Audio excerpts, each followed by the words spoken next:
about 100 pounds of salad mix at a shot. So the tank can be significantly fuller than this. We used to do this in those Rubbermaid bulk tanks. Those actually work pretty well, you know, for a wash tank. These are definitely easier to get clean. They don't have as many ridges in the old dairy bulk tanks as you do in the Rubbermaids, but the Rubbermaids are all smooth on the inside, so there is not a lot of places for things to hang up. But they don't drain as well because the plug on the Rubbermaid is about 1 inch up from the bottom. So you always have to be turning it over and hosing it out. Whereas these are actually made to drain completely, so you can actually get everything out of this tank. So I got the salad in. Now, what I don't want to do is I don't want to take this salad, put my hands on top of it, and shove it down into the water, because I'm going to bruise it, especially midsummer salad, okay? And stuff that's just at the wrong size. You can really do a lot of damage. So I take my hands, I'm going to stick them in, and then I'm doing a little round and round motion with them to actually bring the greens down without touching them. I got the waters actually bringing these down. When we harvest, we tell people to handle them like they're holding on to the air around the lettuce, not holding on to the lettuce itself. Okay? We really want people to be gentle, and you have to emphasize that, especially because on the other hand, you want people to be holding on to as much lettuce as they possibly can. Because where is the inefficiency when you're handling anything? Is in moving the product from point A to point B. And I don't care whether it is that you're moving it from the ground to the bucket, or from the plant to the bushel basket, or whether, you know, that's the slow step. What you're doing with your hand is almost always the fast step. They've done time and motion studies. You spend more time moving the produce than you do actually working with it. So that you want people to be moving as much produce at a shot as they can, and that's going to be the same thing's going to be true in the packing shed.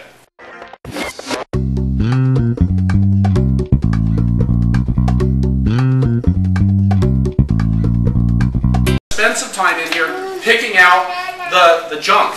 Now, I do know that I sent somebody out here on Friday. I said, go quickly pick me 20 pounds of salad. Don't take any time doing it because we aren't going to sell it.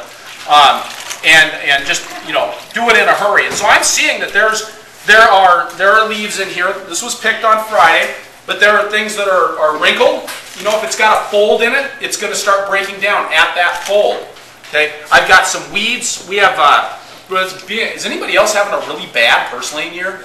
Yeah. So we've got purslane.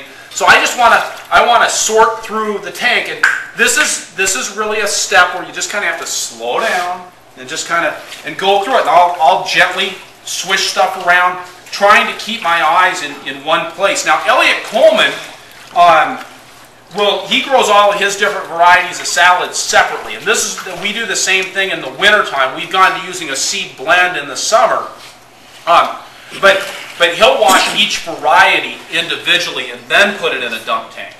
Okay, this is, you know, the reason he does that is that if you're only looking at red oak lettuce, a contaminant's going to be really obvious. Whereas I'm looking at 6 or 7 different leaf shapes now, it doesn't jump out as well. This is a hard job to get people to do. So I turn the bags inside out. That's kind of one of my little tricks to make sure that any grodies that are in there end up on the outside. Put it in the bucket, and now I'm just going to scoop this up again. I'm lifting it up from the bottom. What I don't want to do is to be grabbing it like that. It's not for sale. So, and I'm going to gently lift, and every step is a quality control step at Rock Spring Farm. So I'm continuing to look for weeds. It's not like and other breakdown in the lettuce. I want to keep my eye out for that. I don't give up just because I've moved on to the next step. Every step can be a quality control step at your farm too. We don't do the real baby leaf mix anymore. That requires even more tender handling. Fill up my bucket of salad, and I'm going to take that, put it over on the rack to drip dry a little bit, dump that out, pick some more stuff out, grab some more red bags. We wash our bags every week after we use them. We only harvest salad once a week, so once we do it, Sarah takes these. We have a washing machine in the bathroom, and they go through the washer. If you run your nylon bags through the dryer though, you'll ruin them for sure. They'll shrink, and then they won't fit over the edges of the crates. Now, we are using wood crates now. I would really like to invest in some plastic totes.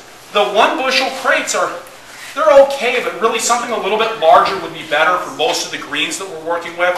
And I do think the plastic would be easier on a daily basis to keep clean of dirt in particular. So, but again, they're more expensive. I think I picked these up for like $6 a piece, and you get plastic totes, you're looking at 8 to 12. Or up to 20 if you want really high quality ones. Yeah, they probably last longer too, though. They would last longer, yeah. But as you know, Sam, it's all about cash flow. Sure. You know, when you got the money, you spend the money, and when you don't got the money, you just keep making things work. There we go. Now, did you like my salad spinner?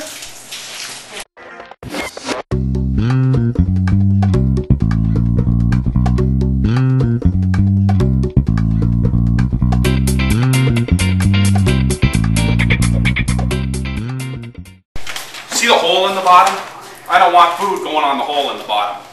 So this would be on a pallet or on a table normally, and I would take this.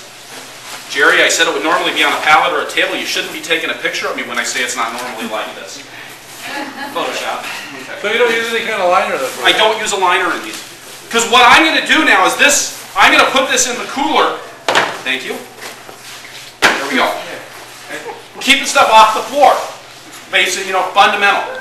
I'm going to put this in the cooler, and I want to leave it in there for about 12 hours, I've found. Actually, will crisp things up. It takes a little bit more of the surface moisture off, so we reduce the amount of condensation that we get on the insides of the bags when the salad mix warms up a little bit in somebody's kitchen or on the way home with their CSA box.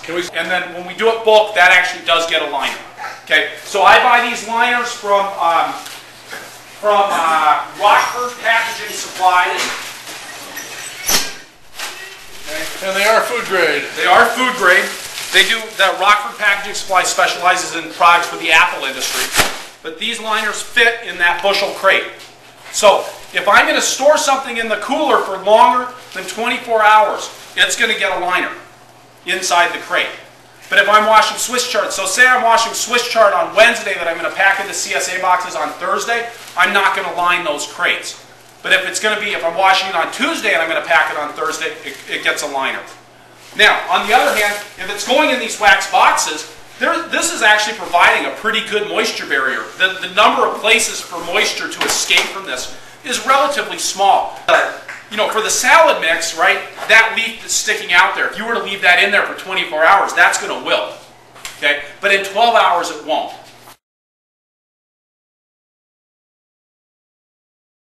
These are really, bunch greens it's pretty easy money. If you can maintain the quality of the greens out in the field through the year. We succession crop to keep that going. And really, then it's mostly a speed out in the field issue as far as how much money you're going to make, is how fast can people put a twist tie on.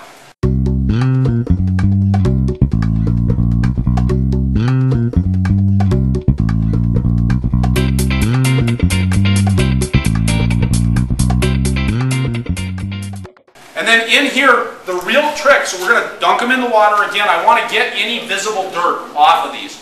So I'm going to grab 2 in each hand, okay, like that. Okay. Just give it a quick swish, up, give it a shake, put it on the screen. Again, I'm going to put it on the screen because I really want to be dripping the water off before I pack it into the box. I don't want to be packing this soggy mass. When you put 24 bunches of Swiss chard into a box, it's pretty tight in there in the middle, okay? And you don't want it turning into this hot, sweaty, humid little mass in there because, again, remember your vegetables are alive, and until they cool down to 32 degrees, they're giving off quite a bit of heat as they go through their respiration process.